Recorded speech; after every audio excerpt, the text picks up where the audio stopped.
kuri uwo munsi Eric yahise ataha yishimye cyane ndetse kandi ibyo yatekerezaga ko yabwira Aline byarangiye byikoze. Aline ubwo yari amaze kubwira Eric ko yaramukumbuye, Eric nawe yahise afatiraho ahita aporofitiramo ahita amubwira ati nubwo nyamara twahuye nabuze akazi kanjye ndetse kandi ku shansiye banyemye akazi, gusa nanone naje kuza kubona 1/2 cy'umutima wanjye, narakubonye numva ndagukunze. Gusa Aline yahise amusubiza nta gushidikanya, wikwirirwa wivuna, gusa nanjye nyimara kugukubita ijisho uri kunyuraho wahangayitse ndetse kandi umeze nabi, nanjye nahise numva mu mutima wanjye mu by'ukuri nanjye nagukunze, ariko nuko nari nabuze ukuntu mbikubwira. Muri ako kanya Eric yahise agenda yishimye ndetse kandi amubwira ko agiye iwabo baraza kuza kuvugana nimugoroba kuri telefone. Kuri uwo munsi Eric yaragiye araryama, ijoro ryanga gucya, yafashe ibitotsi nko mu gitondo, ariko akimara gufata agatotsi yahise yumva urugi rukomanze, aba arabyutse ajya gukingurira umuntu yari yumvishije ukomanga. Amaze gukingura yasanze ari umusore bita Claude ahita yinjira aramubwira ati wowe ntabwo ushaka ngo byuke ngo tujye mu kazi. Gusa Eric aravuga ati rwose ati no munsi ntabwo ndi bujye mu kazi, urabona ntabwo bwari bwacya neza, kandi umusore uwo Claude we yabonaga ari nka 11:00, nicyo gihe nyine bagiraga mu kazi nyine kugira ngo babe babasha gutangira akazi kare ndetse kandi bagere ku ishansiye hakiri kare kugira ngo babone akazi. Uwo Claude bajyanaga we nuko yari umuyede we, gusa Eric ahita abihindura ahita amubwira ati rwose ati uyu munsi ntabwo turi bujye gukora mu kazi, ati ahubwo uno munsi wicare gusa ndakugurira ku mafaranga nari nazigamye. Claude byahise bimutangaza, atangazwa n'ukuntu ari kubona Eric yishimye cyane atazi ikintu cyamushimishije, gusa arahita amubaza ngo ati ni ukubera iki wishimye gutya ndetse kandi ukaba uri gushaka kuba wareka kujya mu kazi kandi uzi ko twari dufite ikiraka gishyushye.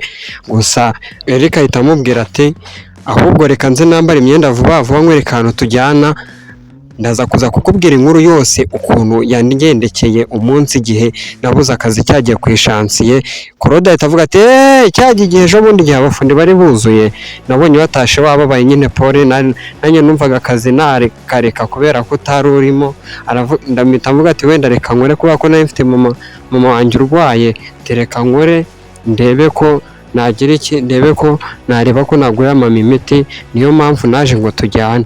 Gusa Eric ahita amubwira ati ntugire ikibazo ntabwo nakurakariye, gusa umenye ko uriya munsi banyimye akazi ku ishansiye niwe munsi w'amateka mu buzima bwanjye, nzahora nibuka iteka ryose kuko hamviriyemo igitangaza gisumba ibindi bitangaza byose. Ndaza kuza kubikuganiza nitugera muri resitora hari ahijya kwa Kalisa. Muri ako kanya ahita amara kwambara imyenda ahita asohoka mu cyumba, Eric bahita bafatana ukuboko we na Claude, ubwo akazi baba baragasubitse bahita bajya kwa Kalisa muri resitora kuganira. Ako kanya bahise binjira muri resitora, bakimara kwinjira muri resitora Claude ndetse na Eric bamaze kwicara batumiza icyo kunywa, atumiza fanta 2. Muri ako kanya umuseriveri ahita ajya kubizana, agezeyo ahita abihereza undi mukobwa, naho Aline nawe yakoraga muri iyo resitora ariko uwo muhungu ntabwo yari abizi. Baza uwo mukobwa yari umaze kubizana ibyo bintu. Uwo munsi Aline niwe wagiye kwakira abo bantu, akimara kureba abonyemo Eric ahita asubira inyuma ahita abwira Angela ati Angela rwose mbabarira, ushaka ukuntu uri bujye gusiriva bari abantu kuko njye ntabwo nabasha kujya kubasiriva kubera ko ngize ikibazo mu nda. Ariko Angela akomeza kuvuga ati rwose ati bari abantu ugiye kubasiriva nta kibazo kuko nanjye ari utuntu nari ndimo gukora ahangaha. Aline ahita avuga vuba vuba ati rwose ati ibi bintu ndaza kuza kubigukorera, ahubwo akira vuba vuba wihute ndumva mu nda hamereye nabi. Ati mbabara n'izina ry'Imana umbabarire rwose cyane. Akomeza kugenda aravuga uko ukadidimanga ati mbabara rwose ati ni rwose ntabwo nabasha kujya hari ahantu, gusa ariko yashakaga kugira ngo Eric atamubona ko akora aho ngaho namwiyereke muri make. Gusa muri ako kanya Aline yicaye hirya ku ruhande mu cyumba cyegeranye naho Eric na Claude bari bicayemo batangira kuganira. Eric atangira gutera ikiganiro abwira Claude ati kuri munsi buriya banyirukanye nagiye mpangayitse ndetse kandi ndi gushidikanya n'umutima wanjye, nangira kugenda ndi kwibaza ukuntu uwo munsi ndi burye cyangwa se ukuntu ndi bubashe kubona icyo kunywa n'ukuntu nari mfite ubushomeri bw'amafaranga kuba nashira mu itsinda nkoherereza na mama wanjye. Ati uwo munsi rero naragiye ku muhanda mpura n'umukobwa, umukobwa turaganira, yari ari gusoma agatabo, gusa Aline yari ari aho ngaho mu kindi cyumba ari kumva ibiganiro byabo. Aramubwira akomeza Eric gukomeza aganiriza Claude, aramubwira ati uwo munsi uwo mukobwa twabaye inshuti turaganira, ariko uwo munsi byarangiye atwaye umutima wanjye, naje kumubwira ko mukunda ariko nsanga nawe nuko nguko ameze. Urumva icyo kintu kuba narabonye inshuti nkabona umukunzi biruta akazi nari ngiye gukora, ahubwo ndaza kuza kumuhamagara nimugoroba aze kuza dusangire kugira ngo nawe ubashe kuba wamubona. Uri ako kanya Claude yahise abwira Eric ati Eric urumva koko ibyo bintu ari byo, kuba wahura n'umukobwa rimwe bugacya mu gitondo mukongera mukabonana bukongera bugacya mu gitondo ugahita uhita umubwira ko umukunda, ubwo urumva uwo mukobwa yahise akwizera ko kagukunda? Ati uwo mukobwa byanga bikunda ashobora kuba ari kukuryarya cyangwa se akaba yishakira mu mafaranga. Ati ahubwo nushaka uwo nguwo umugendere kure. Muri ako kanya Eric yahise arakara n'umujinya mwinshi ahita abwira Claude ati ibyo bintu ntabwo mbyumva, ati nta mukobwa nta kuntu umukobwa yafata ngandyarye cyangwa se amvugisha ariko nshakaho amafaranga. Claude ako kanya ahita avuga ati rwose nta kibazo, amahirwe masa, gusa ndaza kuza kureba ukuntu ndi bubigenze, ndaza kuza kukurebera uwo mukobwa ndebe ukuntu ameze, mbashe kuba nagira ngo mbashe kugira ngo menye wenda nimba uyu mukobwa agushakaho amafaranga cyangwa se atagushakaho amafaranga. Gusa wowe makanya mbere kugira ngo wenda umukunde cyane banze umereza akanya mbanze mu testing ndebe ko yagukunda. Muri ako kanya umukobwa wari ubazaniye fanta yisaza ako kanya akimara kuhagera, uwo mukobwa ahita atangira kuganiza Claude ati umeze ute? Ati amakuru ni meza.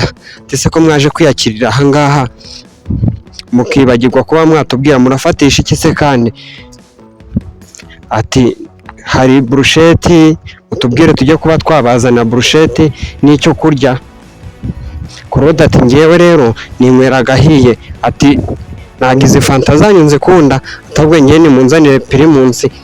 Bakimara kumuzana Primus, Claude atangira kubwira Eric ati nimba ushaka kugira ngo umenye ko uwo mukobwa agukunda muhamagara umubwire ko urwaye urebe ko atari buyitaza aha ngaha. Muri ako kanya yahise afata telefone ahita ashyiramo nimero za Aline ahita amuhamagara ati umeze ute sheri? Ati ni sawa amakuru ni meza. Ati ndumva ndwaye, ati kandi ndumva nameze neza mu nda harimo kundya. Ati sinzi ko uno munsi wenda ndibuze kuza kubona akanya ngo duhure cyangwa se njye mu kazi. Ati ahubwo nimba wabona ukuntu wanyaruka kuri farumasi ukaba wanzanira imiti wagenda ukajya kuyinzanira kuko nta kibazo. Naho Aline n'ubundi nubwo bari kumuhamagara kuri telefone ariko ari kubumvira mu cyumba cyo hirya, gusa bo ntabwo barimo kubyumva, ahubwo bo bicaye aho ngaho mu cyumba barimo kwinywera icyayi, bari kunywa fanta, bandi bari kunywa Primus. Muri ako kanya Aline yahise asubiza Claude ati rwose nyihanganire nta mwanya nahita mbonaho kuba nahita inza aho ngaho kuko nanjye arakazi ndimo. Ati rwose nyihanganire ntabwo mbashije kuba naza aho ngaho, ati wenda ejo bukurikiyeho nahita nza. Muri ako kanya yahise ayikupa atangira gutera amahane, atangira gukomeza avuga ati rwose ati n'ubundi nari mbizi ko ibyo Claude ari kumbwira ari byo, ubundi wowe wishakiraga amafaranga ntabwo nakubwira ko ndwaye ngo uhite uza. Claude ahita amubwira ati rwose nushaka ibyo ngibyo byihorere ureke kubyitaho utazacikwa n'ikindi gice cy'ubutaha. Ciao ciao, murakoze. Inkuru y'urukundo irakureba cyane, ngeri nk'ukore subscribe kandi comment nayishe yari kandi